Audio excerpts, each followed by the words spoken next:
नमस्कार विद्यार्थी मित्रांनो, आपल्या सर्वांचं स्वागत आहे ज्ञानमुद्रा अकॅडमीच्या एज्युकेशनल यूट्यूब चॅनलमध्ये. तर पहा, जिल्हा मध्यवर्ती बँक भरती 2025साठी नवीन जाहिरात प्रसिद्ध झालेली आहे आणि त्याचे फॉर्म भरणे देखील सुरू झाले. यामध्ये लिपिक तसेच शिपाई या दोन्हीही संवर्गाची पदे आढळतात. तर संपूर्ण माहिती म्हणजेच शिक्षण, वय, वेतन किती आहे, पात्रता काय आहे याची संपूर्ण माहिती या व्हिडिओच्या माध्यमातून आपण पाहणार आहोत. चला तर मग सुरुवात करूया आजच्या व्हिडिओला. तुम्ही जर चॅनलवर पहिल्यांदा आलेले असाल तर चॅनलला सबस्क्राईब करून घ्या, कारण की अशाच नवनवीन जाहिरातीचे अपडेट तुम्हाला आपल्या चॅनलला पाहावयास मिळत असतात. पहा विद्यार्थी मित्रांनो, या ठिकाणी आपण अधिकृत PDF डाउनलोड केलेली आहे. यवतमाळ जिल्हा मध्यवर्ती सहकारी बँक मर्यादित या संदर्भात ही जाहिरात प्रसिद्ध करण्यात आली. नोकर भरतीची जाहिरात आहे. पदे जर आपण पाहिली तर कनिष्ठ लिपिक आहे, त्यासोबतच सहाय्यक कर्मचारी म्हणजेच शिपाई या 2 पदांसाठी जाहिरात प्रसिद्ध करण्यात आली. आता इथे पहा, रिक्त पदे ऑनलाईन पद्धतीने भरण्यात आलेली आहे. त्यांची वेबसाईट वगैरे याची माहिती त्यांनी दिली. तर ऑनलाईन पद्धतीने तुम्हाला फॉर्म भरायचा आहे आणि डिटेलमध्ये जर आपण पाहिलं तर 18 तारखेपासून फॉर्म भरणे सुरू झाले. 18 तारखेपासून तुम्ही अर्ज करू शकता. ऑनलाईन पद्धतीने तुम्हाला अर्ज करायचा आहे आणि जो परीक्षा शुल्क आहे ते देखील ऑनलाईन पद्धतीनेच भरायचं आहे. नंतर जर आपण पाहिलं की महत्त्वाची शेवटची तारीख काय आहे, तर 30 तारखेपर्यंत तुम्हाला फॉर्म भरू शकता. म्हणजे 30 तारखेपर्यंत तुम्ही अर्ज करू शकता. 18 तारखेपासून फॉर्मला सुरुवात झालेली आहे आणि 30 तारखेपर्यंतच आपल्याला परीक्षेची फीसुद्धा भरायची आहे. म्हणजे पेमेंट तुम्हाला 30 तारखेच्या आत सायंकाळी 5 वाजेपर्यंत करायचं आहे. नंतर पहा, खाली आणखी डिटेलमध्ये काही माहिती आहे. ऑनलाईन पद्धतीने जो पेमेंट गेटवे आहे त्याच्या माध्यमातून तुम्ही परीक्षा शुल्क भरू शकता. ऑनलाईन पद्धतीनेच तुम्हाला या ठिकाणी एक्झामची फी ही भरायची आहे. खाली पहा, आता महत्त्वाचं आहे ते म्हणजे शिक्षण. जर तुम्हाला अर्ज भरायचा तर त्यासाठी शैक्षणिक पात्रता काय आहे? तर तुम्ही जर कनिष्ठ लिपिक या पदासाठी फॉर्म भरत असाल तर 119 जागा कनिष्ठ लिपिकच्या आहेत.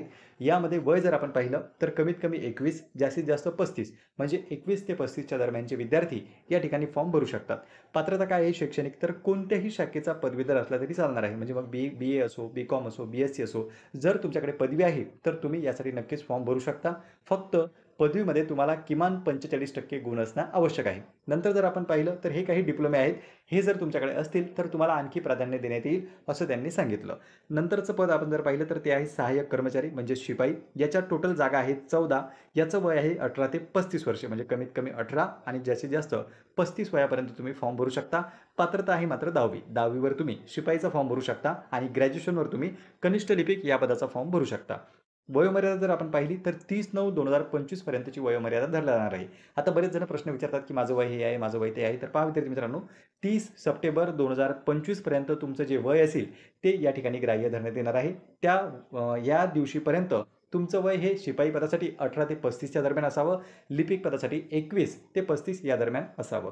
नंतर जर आपण पाहिलं की पगार, जर फॉर्म भरायचा आहे, परीक्षा द्यायची, नेमकं पगार किती राहणार आहे, तर कनिष्ठ लिपिकसाठी आहे 15,200 प्लस DA आणि HRA तुम्हाला लागू राहतील.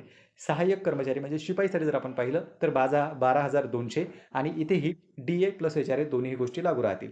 परिस्थिती अनुरूप वेतन निश्चितीचा अधिकार जो आहे तो बँकेकडे राखून ठेवण्यात येत आहे, असंही त्यांनी सांगितलं.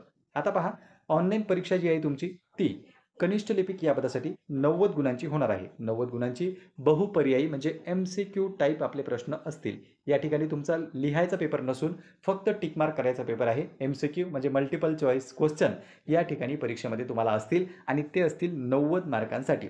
विषय जर आपण पाहिले तर लिपिक पदासाठी बँकिंग आहे, मराठी व्याकरण आहे, इंग्रजी आहे, सामान्य ज्ञान आहे, गणित व बौद्धिक चाचणी या विषयांवर आधारित ही परीक्षा तुमची राहणार आहे. नंतर सहाय्यक कर्मचारी म्हणजे शिपाईसाठी जर आपण पाहिलं तर त्यासाठी सुद्धा 90 गुणांचा पेपर होणार आहे. तो सुद्धा MCQ टाईपमध्येच राहणार आहे आणि यामध्ये जर आपण विषय पाहिले तर सामान्य ज्ञान व बौद्धिक चाचणी या विषयांवर आधारित हे प्रश्न असतील. तर पहा विद्यार्थी मित्रांनो, परीक्षेच्या बाबतीत जर झालं तर 90 मार्कांचा पेपर दोनही पदांसाठी आहे. मात्र लिपिकसाठी मराठी व्याकरण, इंग्रजी, सामान्य ज्ञान, गणित आणि बौद्धिक चाचणी त्यासोबतच बँकिंग हे विषय आहेत.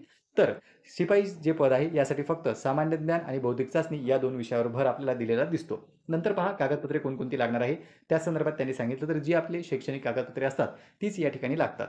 आता मुलाखत, इथे फक्त तुमची लेखी परीक्षा 90 मार्कांची आहे, पण 10 गुण जे आहेत तुम्हाला ते मुलाखतीसाठी ठेवण्यात आलेले आहेत आणि शैक्षणिक पात्रतेकरिता 5 गुण व मौखिक मुलाखतीकरिता 5 गुण अशा पद्धतीने राहतील. म्हणजे मुलाखत जी आहे तुमची ती 5 मार्कांची आणि शैक्षणिक पात्रता जी आहे ती तुमची 5 मार्कांची. अशा पद्धतीने त्यांनी त्यांचं डिवायडेशन हे 100 मार्कांपर्यंत नेलेलं आपल्याला दिसते. अंतिम सूची जी आहे ती 100 गुणांपैकी ज्या विद्यार्थ्यांना चांगले मार्क्स राहतील मेरिट लिस्टनुसार त्यांची निवड होणार आहे. आता पहा, सुरुवातीचं जर तुमची निवड झाली, तर प्रोहिबिशन पिरियड जो असतो 1 वर्षाचा, त्यामध्ये तुम्हाला कनिष्ठ लिपिकास 11,000 पेमेंट मिळतं आणि जर तुम्ही सहाय्यक कर्मचारी म्हणजे शिपाई म्हणून लागले, तर ₹7,000 प्रति महिना एकत्रित पगार तुम्हाला देण्यात येतो सुरुवातीच्या 1 वर्षाच्या कालावधीसाठी. ऑनलाईन परीक्षेचे शुल्क जर आपण पाहिले, म्हणजे तुम्हाला फॉर्म भरायचा असेल, तर या ठिकाणी त्यांनी दिलेलं आहे खाली. कनिष्ठ लिपिक व सहाय्यक कर्मचारी या पदाकरिता ₹900 फी आहे. म्हणजे परीक्षेसाठी जर तुम्हाला फॉर्म भरायचा असेल, तर ₹900 फी आपल्याला भरायची आहे. प्लस जी-एस-टी सुद्धा आपल्याला भरावा लागणार आहे, जो की आहे ₹162. असं दोन्ही मिळून ₹1,062 पर्यंतची परीक्षा शुल्क या ठिकाणी तुम्हाला भरायचं आहे. 30 तारखेपर्यंत दुपारी 5 वाजेपर्यंत तुम्ही ही फी भरू शकता. कोणत्याही पदासाठी जर तुम्ही अर्ज करत असले, तर इथे आपल्याला ₹1,062 पे करावे लागतील एक्झामची फी. नंतर पहा, खाली जर आपण आलो, तर इथे आपल्याला डिटेलमध्ये दिसतं, की कशा पद्धतीने रजिस्ट्रेशन करायचं, कशा पद्धतीने अप्लाय करायचा, कोणकोणती वेबसाईट आहे, कोणत्या फॉर्मॅटमध्ये तुमचे डॉक्युमेंट्स अपलोड करायचे जर तुम्ही स्वतः फॉर्म भरत असाल, तर ह्या सूचना तुमच्यासाठी महत्त्वाच्या ठरतात. बाकी पहा, सर्वसाधारण सूचना त्यांनी दिलेल्या आहेत आणि इथे एकूण 6 पानांची ही अधिकृत जाहिरात आहे. तुम्ही पाहू शकता. डिटेलमध्ये त्यांनी सांगितलेलं आहे आणि 17/9/2025 ही जाहिरात प्रसिद्ध करण्यात आली. तर पहा विद्यार्थी मित्रांनो, इथे जर तुम्हाला फॉर्म भरायचा असेल, तर फॉर्मची जी डेट आहे ती 30 सप्टेंबरपर्यंत आहे. 10वी सुद्धा जागा आहेत, ग्रॅज्युएशनवर सुद्धा जागा आहेत. कनिष्ठ लिपिक हे एक पद आहे आणि शिपाई हे एक पद आहे. कनिष्ठ लिपिकास 21 ते 35 वयादरम्यान फॉर्म भरू शकतात. शिपाई पदासाठी तुम्ही 18 वर्षापासून तर 35 वर्षापर्यंत फॉर्म भरू शकता आणि परीक्षा शुल्क जे आहे ते ₹1,062 या ठिकाणी परीक्षा फी तुम्हाला भरायची आहे. तर अशा पद्धतीने ही संपूर्ण प्रक्रिया राहणार आहे. तुम्हाला याबद्दल जर काही प्रश्न असतील तर तुम्ही ते कमेंट बॉक्समध्ये विचारू शकता. पुन्हा भेटूया आपण अशीच एक माहितीपूर्ण व्हिडिओमध्ये. नमस्कार.